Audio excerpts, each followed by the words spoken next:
Welcome to this episode of the Million Dollar Mastermind. I'm Larry Weidel, and before we get started, if you want to know exactly how to win again and again, go to weidelonwinning.com/webinar now to watch something I've put together for you. Now let's get going into this episode of Million Dollar Mastermind.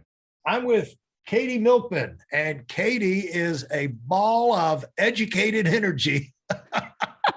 Professor at the Wharton School of the University of Pennsylvania, and a very special institution.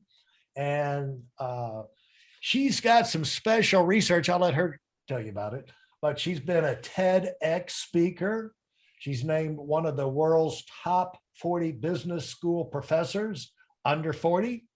She's in 2018 began hosting Charles Schwab's popular podcast, Choiceology, with Katy Milkman. And that explores her area of study and expertise, which is behavioral economics about decision making. And by the way, 4.8 stars out of 1.2 thousand reviews. Congratulations to you. Thank you. That's very impressive. Proud of the show. And so tell me what you're voted Wharton's Iron Prof. What is that? That was one of the most fun things I did pre-pandemic. We had a competition where professors at Wharton each had to give a 5-minute slideshow. Slides auto advance every 20 seconds about their research and entertain a room of 500 MBAs. And there was a vote on who gave the most interesting presentation. So wow. It was very fun. And I suspect we'll talk a little bit about the topic of that, which was temptation bundling. I'll tell you about it more later. Yeah, but at a young age, you've traveled a lot of roads and covered a lot of territory, moving up the ladder and making an impact, doing a lot of things, making an impact. And so congratulations on all of that. Thank you. Developed quite an audience, helped a ton of people, influencing a ton of leaders. Like you say, in one talk, there was 500 MBAs out there. That was just one class, 1 year. And so making a big impact. And how did you get going? Where did this energy and drive launch? Early, when did someone knock you on the head, or did someone offend you tremendously and say, oh, sure. Yes, there's some of that. We all have that chip on our shoulder. Yeah. What caused you to become who you are today? Or got you started rolling? What thought, one idea? How long is this podcast? Yeah. Like I say, my answer to that to be. I say, I ask all the wrong questions. It's an interesting question. I think, we all navel gaze, and it's hard to answer. Where does your fire come from? There's so many different sources, I think, for all of us, including the time someone insulted us and we had something to prove, including the moment where we found meaning in a project and realized it could change the world. If we go way back in time, right. I had a wonderful what I have found is that these things influence you your entire stinking life. Yeah, and they're buried down in there.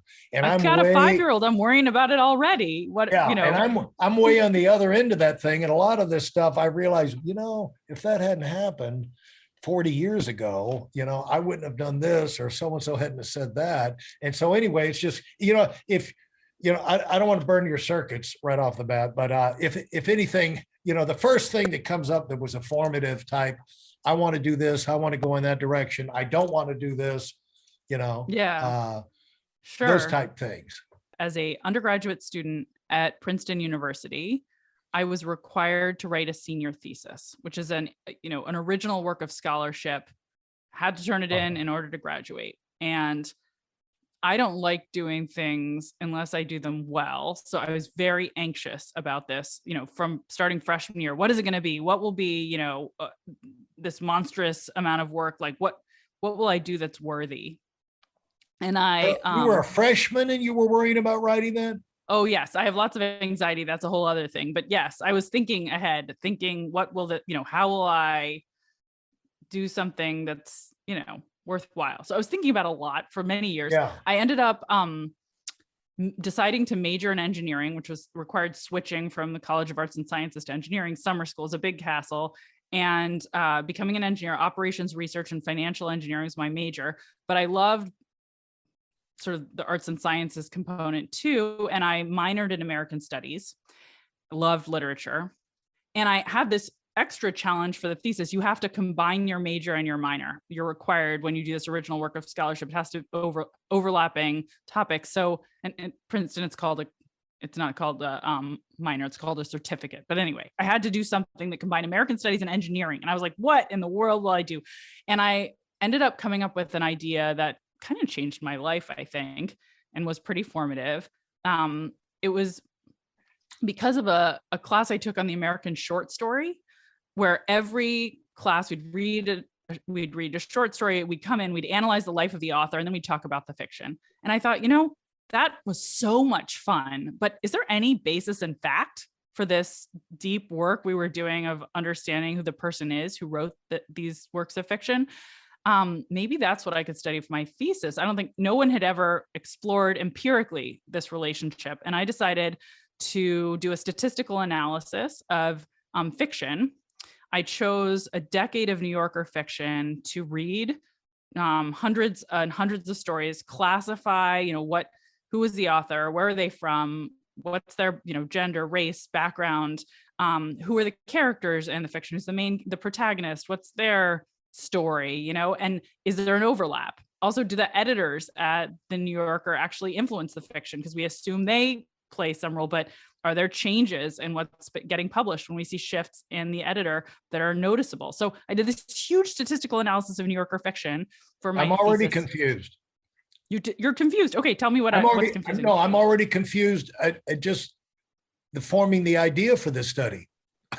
It was just, something that I was curious about, that I noticed in the world. And I was like, wait, I could collect data and answer that question, and that would be neat. And no one's done that before. And that seems worthwhile. And then the adventure I went on was truly magnificent. It was so much fun. I loved everything about it. I loved, reading the fiction. That was fun. I loved crunching the numbers and being able to say, oh my God, look, women write about men more than men write about women. And it's a statistically significant difference. That's so interesting. I wonder why that is. Oh, and minorities write more about white protagonists than the other way around. I wonder why that is. Is it easier to, if you're in a country that's sort of dominated by another group, do you find it more natural to sort of step outside of your own experience and outside of your own skin than if you're a member of a dominant group? What does this say about us? It was fascinating. I loved every aspect of it. I got to go visit the New Yorker offices, interview the current fiction editors, see manuscripts that had been submitted. People opened their doors to me and told me about the process. I ended up getting a bunch of press coverage. The day I graduated, there was a big article about it in the New York Times. That was magnificent because all these people were so interested in what I was so interested in. I couldn't believe people cared. That was a formative experience in that I found I loved analyzing data, being the first one in the world to know the answer to a question, that I was decent at coming up with questions other people also found intriguing, that it was super fun to talk about this. All those things were amazing. Repeat that question that you had in your mind. Make sure I understand the question. Yeah. The question in your mind that you researched was, what do authors write about fiction do they write fiction that was influenced by their own experience? Do they write about characters who resemble them? Do they write about places they write about that they their own lived? experience? How fictional is fiction? Sort of was really the question. And is it useful to dive into the biography of a author to understand what they've written when they've written a work of fiction? How relevant is that? That was really what motivated it. And then, of course, it expanded from there, and I ended up studying other things. Once you've collected this huge, data set, there were all these other interesting things because no one had done anything like this before. And that it just taught me that I was passionate about social science, that I was interested in questions about, human nature and what motivates people, and that I liked crunching numbers to come up with quantifiable answers to those kinds of questions. Hey, listen, there's a lot of information online, but there aren't a lot of people who've actually done something. In my case, I've actually built a successful business that's accrued over $5 billion in assets under management and has done well even during trying times. Now, if you want to know exactly how I've done this, go to whitelmwinning.com/webinar now. I've compressed a decade of learning into 5 short weeks just for those of you who want to give yourself an incredible advantage and are tired of waiting and watching others move up. Where did this anxiety to excel? It could have come just from sports, but to the point that where you get in college and going to get into Princeton, and immediately you're concerned about what you're going to write your senior thesis on so you can get out. So you spend 4 years. Well, first of all, I don't think that was atypical. There were a lot of people there really? who were like, Oh, oh my really? God, this huge looming thing. Because it was actually, most universities, like in the peer group, don't require such a thing. It's optional. Like you can get honors if you write a thesis, but this was an unusual thing about Princeton. I think everyone who had come to Princeton was like, oh gosh, should I have gone somewhere else that wouldn't put me through this particular hoop? So I think it was common to find people in the dining halls having conversations like, oh my God, the senior thesis, this sounds really scary. What will we do? So that's kind of a rite of passage. Yeah, right. Yeah, so that's a common thing at Princeton. At Georgia Tech, where I went to school, the big dilemma was I've got to pass the swimming course. Yeah. Oh my gosh. Yeah, we did not have that requirement. You have 5th-year seniors hanging around forever, putting off the swimming course. That's funny. Yeah. No, there are a lot of schools that have that. I don't think I had to do a swimming test at Princeton. Yeah. I don't remember that. But there's different hoops that were put through, right? And whatever it is, it's daunting.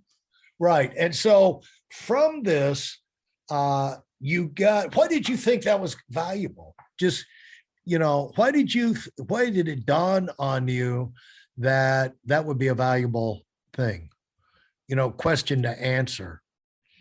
Because it's kind of a foundational question. It is. I think it dawned on me literally in a lecture that I was sitting through that I loved, in a class I absolutely adored, but there was there were these 2 things I was doing simultaneously, right? I was taking these engineering classes and like sitting around thinking all day about like Kolmogorov-Smirnov tests and Poisson distributions and Markov chains, right? The whole world of like thinking about data and statistics. And then my other classes, I was sitting around analyzing F. Scott Fitzgerald and Hemingway and what motivated them to write these stories and what did the stories mean and what were the metaphors. And there was no overlap. And I think and this is something that's been true throughout my career, that's been a source of pleasure and success, is just trying to recognize there are these worlds that don't talk to each other. And when you can bridge them, you can create neat things. And for me, it was sitting in this class, hearing about the biographies of these authors and understanding that there was a hypothesis or an assumption built into the way that I was being taught about American literature. But then I realized this has not been tested. And it would be neat to know empirically, how valid is it? All right. So you have this question and you come up, you get the answer. And how did you get validation, or they have to sign off that, this is what I'm going to write on, so you don't waste a lot of time? Yes. People had to sign off. People were like, this is kind of wild. This is kind of ambitious, but okay, let's give it a shot. And then I just had amazing mentors. I had a professor in the English department, William Gleason, and a professor in the operations research department, Renee Carmona, who were like, we don't normally talk to, I'm an English professor, I'm a mathematician. They don't normally have a lot of overlap in their orbits, but both were excited and happy to sign on and sort of co-advised the thesis and supported it. Part of that though is I think that you'd have to agree. They picked up from you that you were somebody who would do something with the time they spend with you would be time well spent because you would follow through. You would value it. Yeah, You would absolutely. They appreciate. could tell You I was weren't excited, and they knew me from classes, and excited. that I Yeah. wasn't going to be a waste of their time. I think that's Yeah. right. And so when you got into, how did you make that happen though? I mean, how'd you find the time? How'd you get into the New Yorker? I mean, how did you go about? See, there's one thing you find in business. I'll teach the business professor. Uh, the value of an executive in business is the fact, the ability to say no, because everybody be bringing you all these great ideas. And the thing is, yes, if it is a great idea, yes, pat him on the back. It's a great idea. But the big thing, if the make or break is, do we have the ability to execute? And on that basis, usually lack of people, lack of funds, lack of whatever, great idea, put it on the back burner. Got to say no for now. And so anyway, I agree. I've On this lived in project, world for a long it was time, like I so- needed it to be something I myself could do, that I wasn't Yeah. dependent on anyone else. Like I didn't need to go get a data set. So I figured out that we had Firestone Library was the library on campus, and in the bowels of the library, in the stacks, I found they had bound copies of every New Yorker that had been published for the last 50 years.